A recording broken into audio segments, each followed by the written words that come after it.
Mamaya na aarangkada ang Game 5 ng Season 49 PBA Commissioner's Cup Semifinals. Ano naman kaya ang mindset ng mga koponang sasabak dito?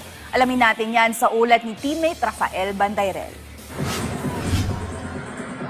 Nasa magkaibang posisyon ang Barangay Ginebra San Miguel at Rain or Shine Elasto Painters. Ang Ginebra, isang panalo na lang ang kailangan upang muling makatungtong sa championship round ng Commissioner's Cup Playoffs. Ang Rain or Shine naman, nakikipagsapalaran para manatiling buhay ang kanilang tsansang makausad sa finals. Gayunpaman, iisa lang ang kanilang punteriya mamaya, ang makabawi matapos makatamo ng Game 4 losses.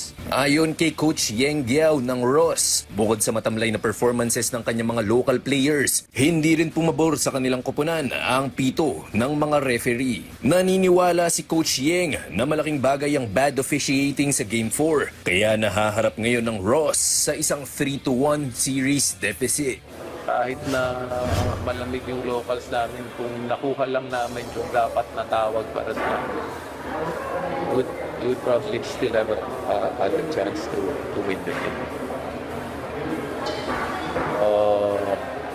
The referees messed it up for us. Muntik namang mahablot ng Ginebra ang Game 4 kontra sa Northport Batang Pier dahil sa mahigpit na depensa. Tatlong magkakasunod na turnovers ang naipuwersa ng Gin Kings mula sa Northport. Ngunit kinapos pa rin sila sa dulo. Inamin ni RJ Abarientos na natagalan talaga bago nila nakuha ang kanilang tempo, kaya naman buhay pa ang pag-asa ng Northport. Actually, masaya ako doon sa effort na yun. Pero mas masaya ako sa effort na yun kung nagawa namin ng mas early sa game. So, medyo late na namin nagawa eh. So, yun yung laro ng Northport. So, we pupush kami hanggang dulo.